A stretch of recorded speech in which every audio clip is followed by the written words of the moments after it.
Hi, I'm Rebecca Roy and I manage the Park Interpreter Program, and today I'm here at Waterbury Center State Park in Waterbury, Vermont.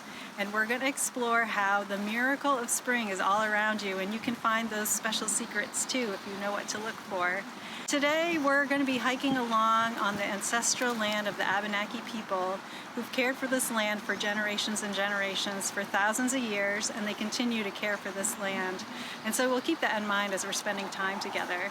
So Waterbury Center State Park is a really special park, very popular for swimming and boating, picnic spots, and it's on the southeastern shore of Waterbury Reservoir, a reservoir that was created in the 1930s by a dam built by the Civilian Conservation Corps, who stayed at Camp Smith, which is near the entrance to Little River State Park. So you can actually go and hike through Camp Smith and explore that area too. But today we're looking at Waterbury Center State Park. One of the most exciting signs of spring are the wildflowers that pop up in the fields and meadows and forests in Vermont. And they're known as ephemeral wildflowers, which just means that they're alive and present for a short amount of time. We've had some nice weather so far in April where it's been really sunny and warm. Who's been out for a walk in the woods during this time? Did you feel like you probably needed your sunglasses and your sunscreen? I know I did. So when what's different when you're walking around in the woods, in the same area of woods in the summertime? You're in the shade, right? The woods is a cooler place to go in the summer, and the shade is caused by all the tree leaves that are out, in July when you're walking through the woods. In April, there are no tree leaves, so the sunlight is coming directly on you, and it's also coming directly on the forest floor. And the forest floor, I just mean the ground beneath the trees. So in the summer it's shady, in the springtime it's not, and that's why wildflowers come up early in the spring before the leaves come out, because plants need sun to grow. That's how they make their food energy. So our ephemeral wildflowers, or those temporary wildflowers, come up in early April, and it's just an exciting part of spring to see that.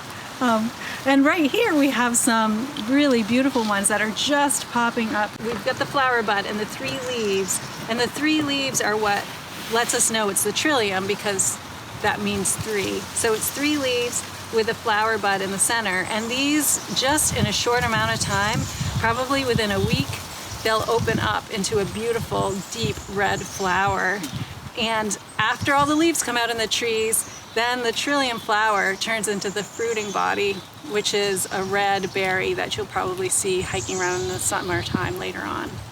So we have a lot of different ephemeral wildflowers that are coming out. This is just one, and we're going to continue hiking along to see what else we can find.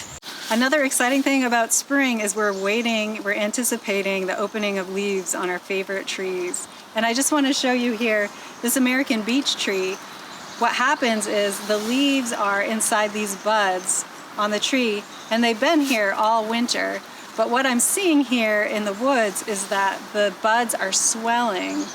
They get bigger and bigger and bigger before the leaves start unfurling. So this early sign of the foliage or the leaves coming out are the buds on the trees swelling. And American beech is really interesting because they tend to hang on to last year's leaves. See this right here? And sometimes they fall off in the winter, and the winter wind's blowing around and they fall off. But sometimes they hang on and they don't fall off until the buds get quite large. So something exciting you can watch in the woods is the buds getting larger and last year's leaves falling away, which is a sure sign of spring. Here we have another ephemeral wildflower growing on the forest floor. See these little bright green leaves popping up right now? These are wild lily of the valley, and they also are commonly called Canada Mayflower. And they will grow pretty densely in some areas of the forest floor where you'll see a whole bunch all together. And right now it's exciting because this bright green leaf is popping up, which is just like fresh new growth for spring. But very soon they will also shoot up little white flowers, and after they pollinate, they'll go to seed. As the tree leaves come out and they're in the shade, they'll grow little tiny clumps of little red berries. So you can watch for them later on in the summer, but now is their time. They're fresh green leaves showing us that spring is definitely coming. We just found a really exciting ephemeral wildflower, which is the Trout Lily. What we have here are just the leaves of the Trout Lily growing on the forest floor. Later on, the beautiful yellow flower will grow up next to the leaves. But why do you think this might be called the Trout Lily? If you look at this leaf, see how speckled it is? It's speckled and reminds people of the speckled sides of trout, and that's how Trout Lily got its name. This is another ephemeral wildflower that's growing up early before the leaves come out, and then is in seed by the time the leaves come out. So look for it in the woods near you. Here we have some buds, some leaf buds that are opening quickly on this striped maple. And if you've seen striped maple before, it's also called moose maple because moose like to eat the bark, or goosefoot maple because the leaves look like goose feet. It's the maple that has the huge leaves that you see commonly in the understory. So these huge leaves, as you can imagine, they have very large buds. The leaf buds are where the leaves are growing, so they've been on the tree all winter, and now that spring is coming and the tree's getting ready to open up their leaves, the leaf buds are getting bigger and bigger. And what's exciting about the striped maple leaf buds is that they are really almost ready to open up the leaves. You can see they're really big, and you can see that that's a leaf, which is very exciting. So very soon you'll start to see that bright, fresh green coming out of these leaf buds on the striped maple.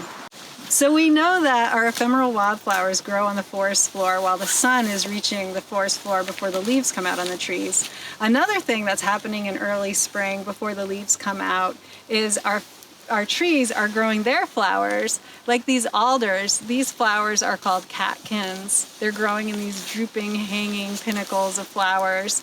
And the reason why trees grow their flowers before they grow their leaves is because they're pollinated by the wind. So the pollen is coming out of the male catkins, blowing on the wind in hopes that it sticks to female flowers, because the female flowers are the ones that grow the seeds. And if all the leaves were out, as you can imagine, the leaves are a barrier to this wind dispersal of pollen. So they need to flower before the leaves come out. And that's why you'll see catkins and tree flowers in the woods this time of year. So it's another clear sign of spring when the trees are flowering, which is always something exciting to look forward to. Another sign of spring are fern fronds opening. And here we have a fiddlehead that is just starting to open. And this is the fiddlehead of a sensitive fern, which we know because this whole area has sensitive ferns, and see it's a smaller fiddlehead than some other ferns that you may have seen. The process of unfurling the fern frond, it goes circular motion and then the fronds roll out. It's called circinate vernation, which is nerdy for me to include in this, but it's like my favorite nature work. So you can look for fiddleheads in the woods and see that they are starting that process of unfurling, and you know that that's a clear sign that spring is on its way. Here we are on the shore of Waterbury Reservoir, and as you can tell, it's a very beautiful spot, and this is a very interesting early spring view of the reservoir, because you can see on the top of the mountain, where just below the clouds there's still snow, but down below you can see a rare treat, which is all of those early spring tree flowers that are sprouting. So as you know, Vermont is very popular and famous for the fall foliage, but in the springtime there are beautiful tree flowers and spring foliage that you can also view. So thank you for joining us today on our nature hike in Waterbury Center State Park to explore all the signs of spring. And now that you know what to look for, you can look for these magical signs of spring in your yard, in nearby woods, or in state parks that you're visiting, and we'd love to hear from you to see what you find.